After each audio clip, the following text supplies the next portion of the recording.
Baik, bismillahirrahmanirrahim. Assalamualaikum warahmatullahi wabarakatuh.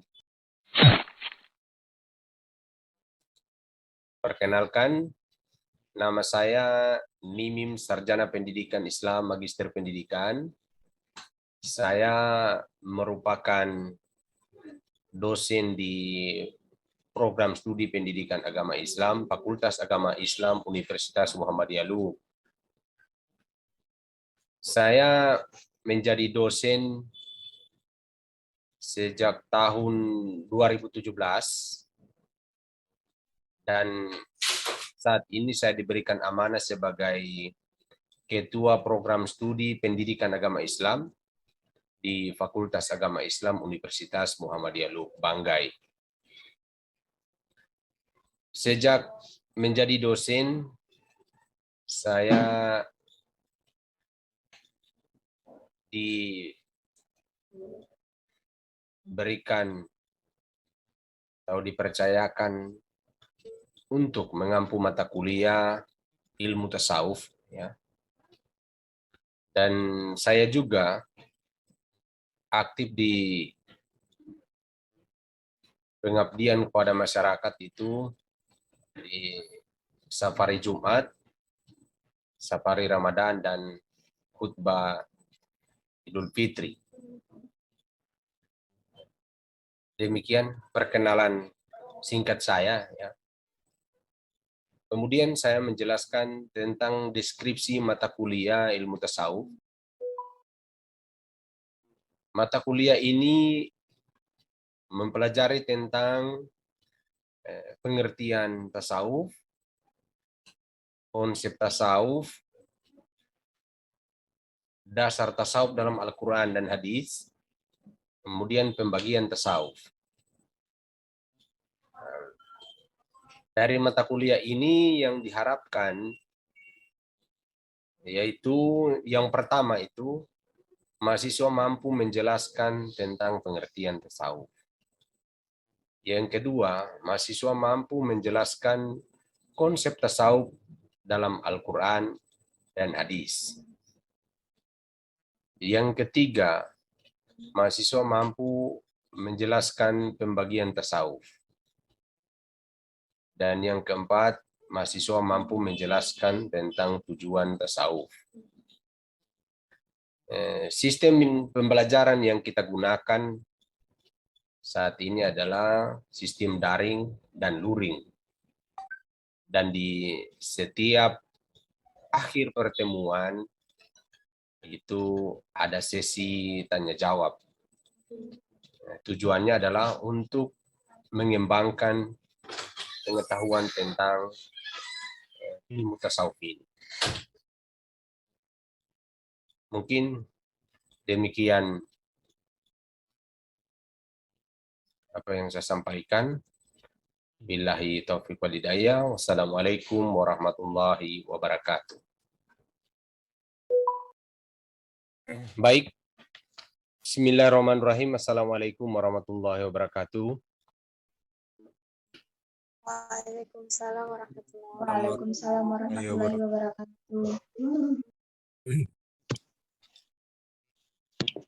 Assalamualaikum warahmatullahi wabarakatuh.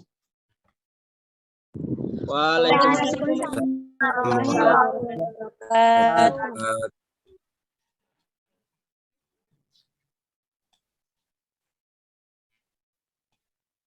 Puji syukur kehadirat Allah Subhanahu wa taala yang telah memberikan kita kesehatan, kita dapat melakukan perkuliahan pada hari ini. Kemudian salawat dan salam kepada Nabi Muhammad SAW yang telah membawa kita dari alam kegelapan menuju alam terang benderang sampai dengan saat ini. Baik, hari ini kita akan masuk mata kuliah ilmu tasawuf, ya,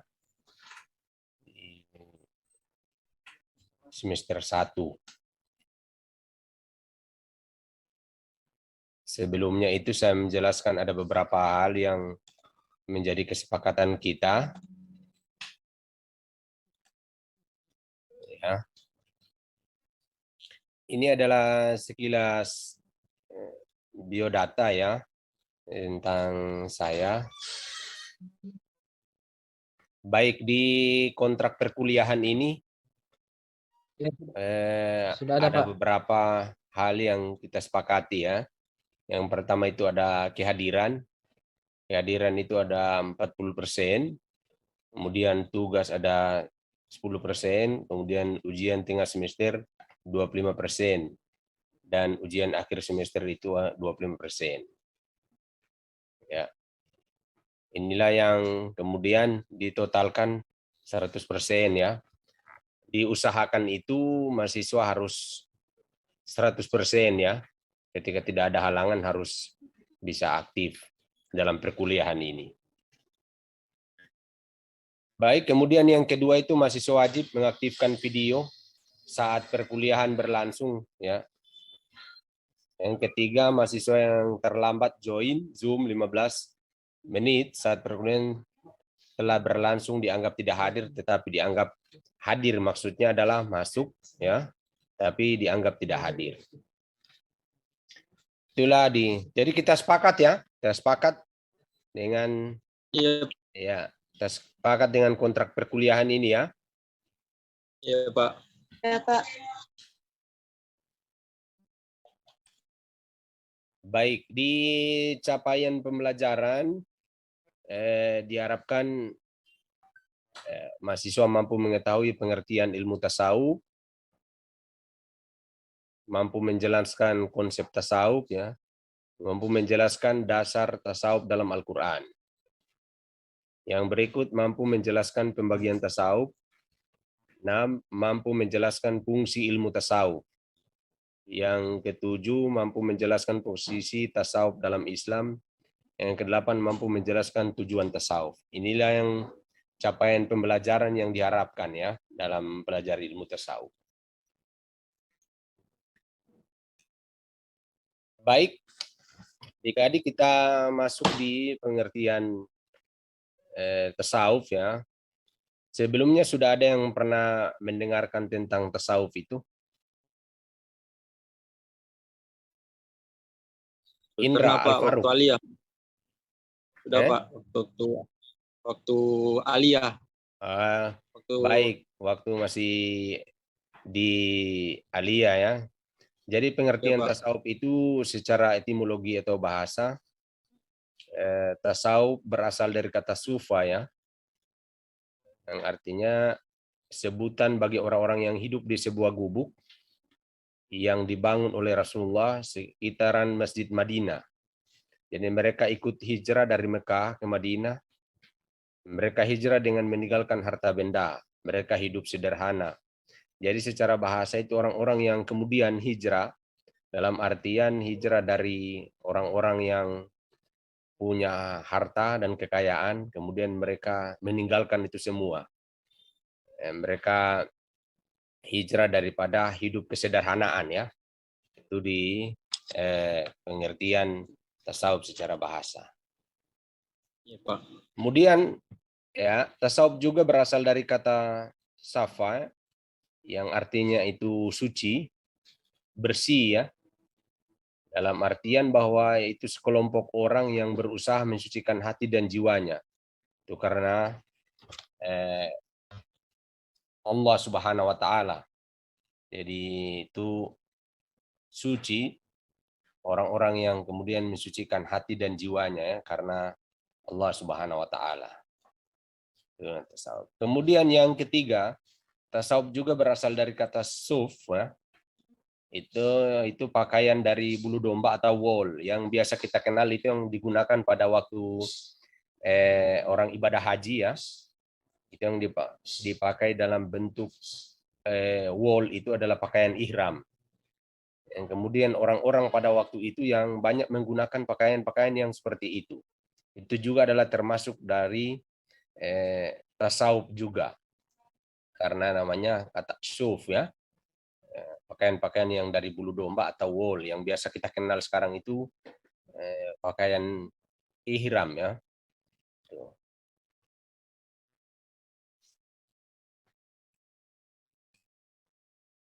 Baik, adik-adik, secara bahasa dan istilah ya, itu kita bisa mengambil kesimpulan bahwa tasawuf secara sederhana dapat diartikan sebagai usaha untuk mensucikan hati dan jiwa dengan usaha mendekatkan diri kepada Allah Subhanahu wa taala sehingga kehadirannya senantiasa dirasakan secara sadar dalam kehidupan.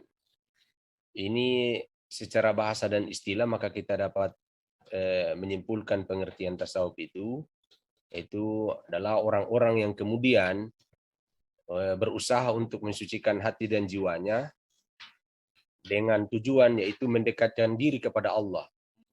Artinya bahwa sehingga kehadiran mereka ini senantiasa dirasakan secara sadar dalam kehidupan.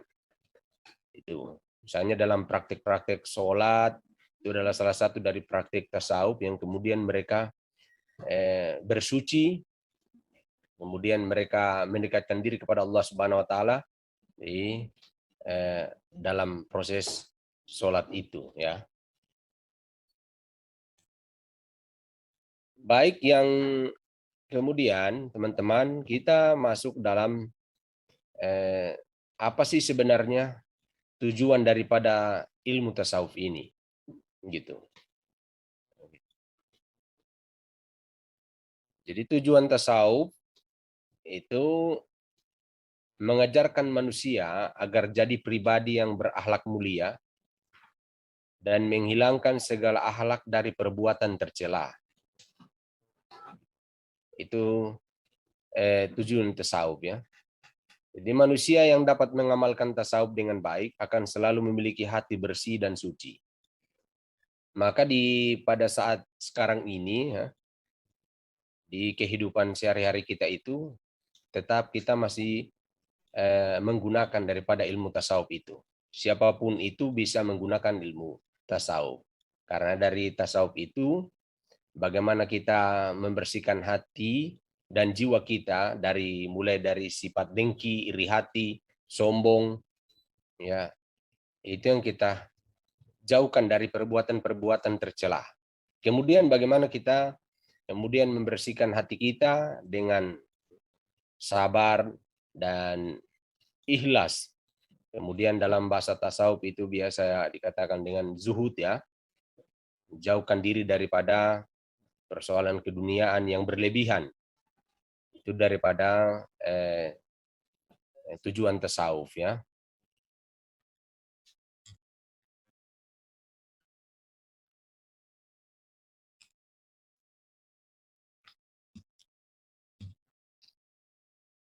Baik, adik-adik, kemudian kita masuk dalam poin selanjutnya tentang konsep tasawuf, ya. Jadi konsep tasawuf itu ada beberapa hal yang kemudian ini ditawarkan dalam mata kuliah ini, ya, dalam mata kuliah ilmu tasawuf, konsep tasawuf. Yang pertama itu adalah tasawuf sebagai manifestasi ihsan, ya, merupakan penghayatan terhadap agama yang mengajak manusia mengenal dirinya dan akhirnya mengenal Tuhannya. Ini konsep tasawuf.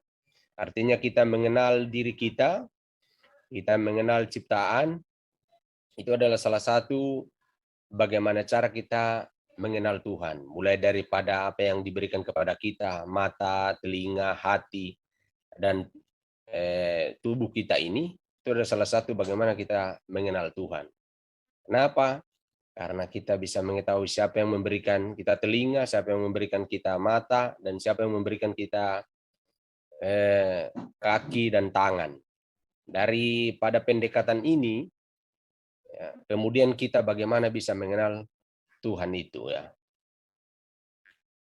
Kemudian yang kedua dalam konsep tasawuf yang ditawarkan yaitu Abu Yazid Al-Bustami, dia mengatakan bahwa kita tidak boleh tertipu terhadap orang yang diberi karamah. Karamah itu maksudnya adalah kelebihan yang diberikan oleh manusia biasa, ya. Kalau nabi itu maka dikatakan mukjizat, ya. Tapi kalau karamah itu adalah kelebihan yang kemudian diberikan kepada manusia biasa. Sehingga tahu betul konsistensinya terhadap syariat Islam. Maksudnya adalah Abu Yazid dia katakan bahwa kita jangan sampai tertipu dengan persoalan yang kemudian kita melihat manusia biasa yang diberikan kelebihan, tapi bagaimana kita melihat latar belakangnya, bagaimana orang ini mengajarkan syariat Islam dengan konsisten.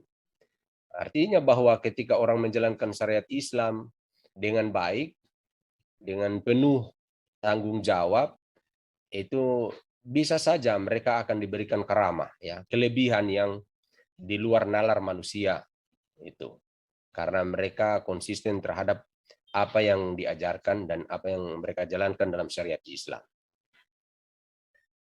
Kemudian yang berikut itu ada namanya lahirnya tasawuf sebagai fenomena ajaran Islam yang diawali ketidakpuasan terhadap praktik ajaran Islam. Maksudnya seperti apa? Maksudnya adalah orang-orang tasawuf ini mereka merasa bahwa tidak puas terhadap praktik ajaran Islam yang kemudian cuma sholat, puasa, kemudian zikir, kemudian berbuat baik. Tapi ada dalam konsep tasawuf itu kemudian mereka menambahkan. Apa yang mereka nambah itu? Yaitu tafakur, ya. Mereka menambah tafakur namanya, atau berdiam diri. Berdiam diri ini. Ini yang kemudian dalam ilmu tasawuf itu mereka nambahkan tentang berdiam diri atau tafakur ini, mereka berpegang kepada sunnah, ya, atau Nabi yang melaksanakan pada waktu di Gua Hira. Jadi ini yang menjadi dasar daripada orang-orang tasawuf, kemudian mereka menambahkan tentang berdiam diri. Makanya dalam ilmu tasawuf ini biasa ada orang-orang yang kemudian mereka berdiam diri di gua atau di mana, tapi dalam artian mereka lebih menjaga daripada tingkah laku, kemudian mata mereka daripada perbuatan-perbuatan yang tidak baik, gitu.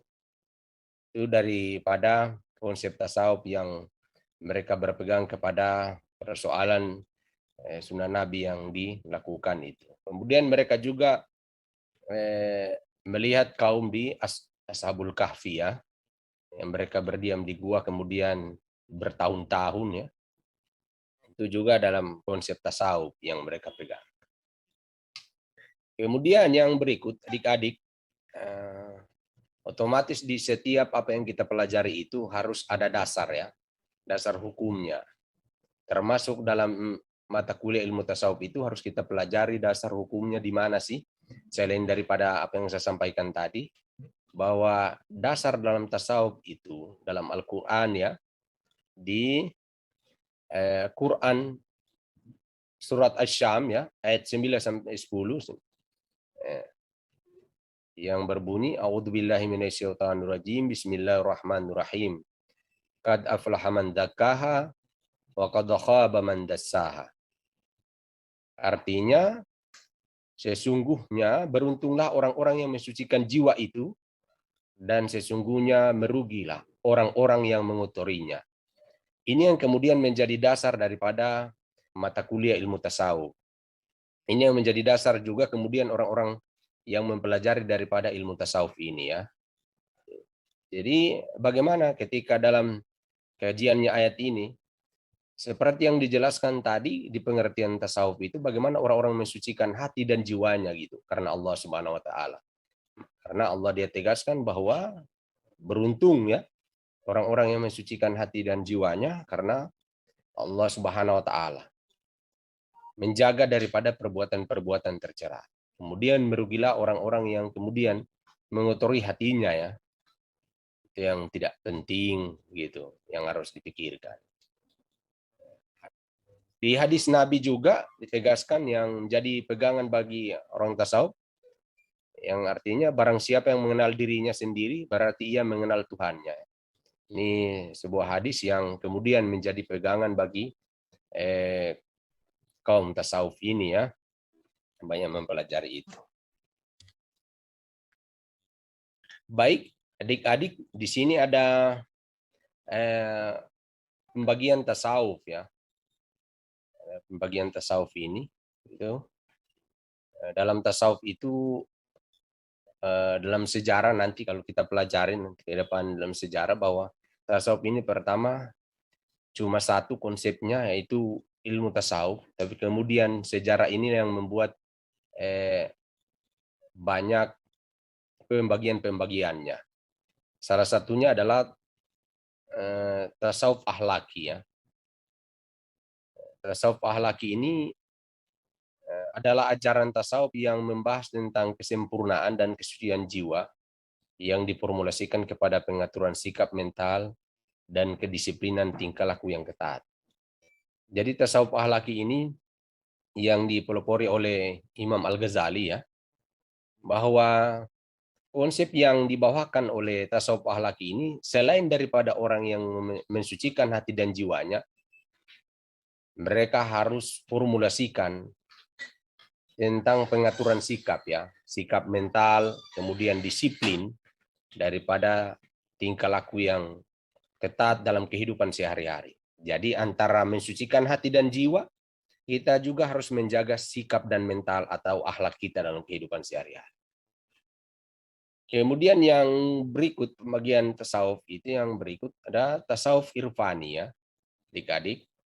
Jadi tasawuf irfani ini merupakan pengalaman rohani seseorang yang lebih menekankan kepada penggunaan zaut ya daripada rasio.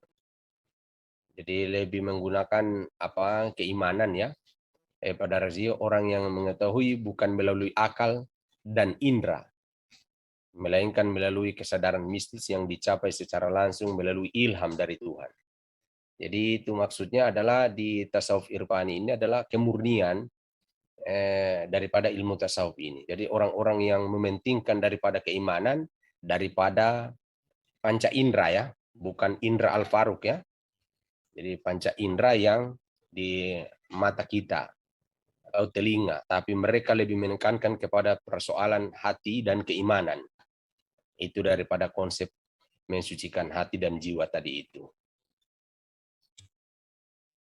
Kemudian yang ketiga itu ada namanya tasawuf amali ya.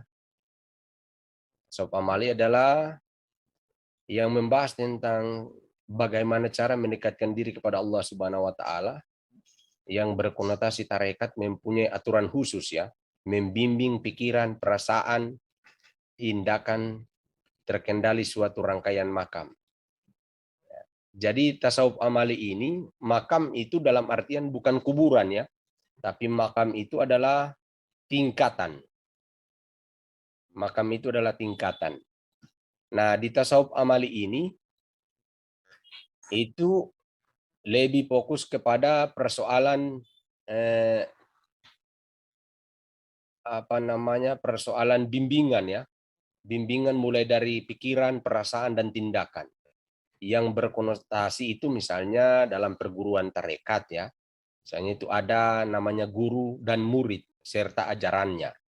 Ini di tasawuf amali. Misalnya di makam satu itu, makam satu tingkatan pertama ya maksudnya. Makam satu tingkatan pertama itu, jadi muridnya itu dipersilakan untuk sholat ya terus menerus. Ya, dilatih mulai dari kesempurnaan sholatnya gimana, dilatih berapa bulan atau berapa tahun. Kemudian di makam dua, tingkatan dua itu, yaitu disuruh puasa. Misalnya puasa berapa bulan terus menerus. Itulah yang dimaksud dengan makam. Bukan makam kuburan ya. Maksudnya adalah makam itu adalah tingkatan. Ya, tingkatan. Kemudian di makam ketiga itu adalah mereka dipersilakan untuk berzikir terus menerus ya. Beberapa bulan ke depan mereka disuruh berzikir. Itulah tingkatan-tingkatan yang kemudian diajarkan dalam tasawuf amali. Ya, gitu. Kemudian di keempat itu tasawuf falsafi ya. Tasawuf falsafi adalah yang ajarannya mengadukan antara intuitif dan visi rasional. Maksudnya gimana tasawuf falsafi? Jadi tasawuf falsafi ini adalah perpaduan antara intuitif, ya, keimanan atau perasaan, dan rasional. Jadi munculnya daripada tasawuf falsafi ini orang-orang yang kemudian tokoh dalam ilmu filsafat, kemudian mereka menyeberang atau mempelajari tentang ilmu tasawuf. Makanya di sini menjadi pembagiannya, jadi namanya tasawuf falsafi. Tasawuf yang orang-orang yang kemudian mempelajari filsafat, kemudian memadukan antara filsafat dan tasawuf. Maka namanya tasawuf falsafi. Baik, silakan, mungkin ada yang bertanya, dipersilakan. Saya Pak, saya. Ya, silakan Al-Faruq. Pak, apakah orang yang kan dalam Al-Quran itu dijelaskan barang siapa yang berzikir kepada Allah Subhanahu wa taala, mengingat Allah Subhanahu wa taala, maka hatinya akan menjadi suci. Nah, jadi yang saya pertanyakan Pak, apabila orang yang sering berzikir kepada Allah, sering puasa, namun dia tidak mengerjakan sholat, apakah itu masih dapat mensucikan hati dan jiwa begitu Pak? Apakah masih dapat mensucikan hati dan jiwa begitu Pak? Terima kasih. Baik, jadi dalam Islam itu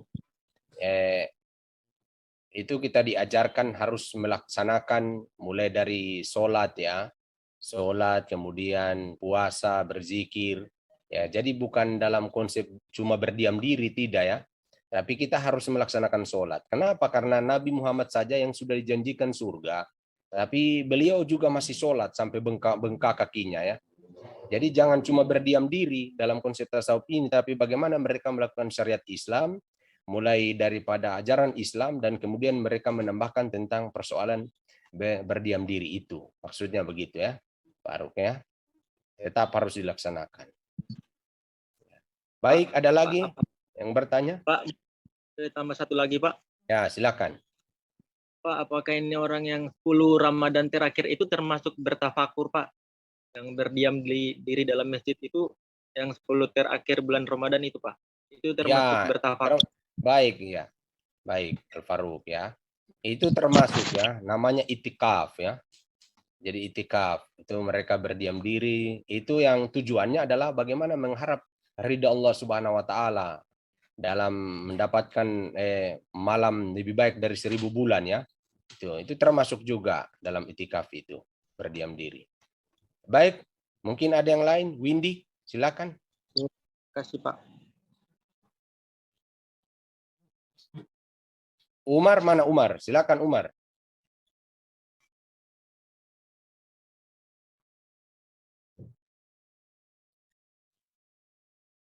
Silakan, Windy.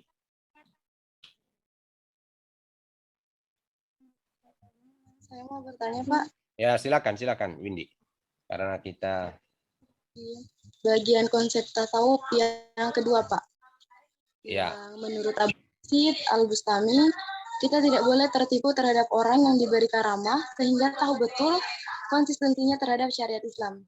Nah, di sini kan biasa Pak, kalau orang-orang yang sudah tasawuf, para sufi, biasa kan punya kayak mereka punya firasat-firasat baik begitu Pak. Kan keimanannya mereka sudah tinggi. Jadi biasa mereka punya firasat kayak semacam mau terjadi sesuatu begitu Pak. Iya. Nah, itu apa kita percaya atau bagaimana Pak?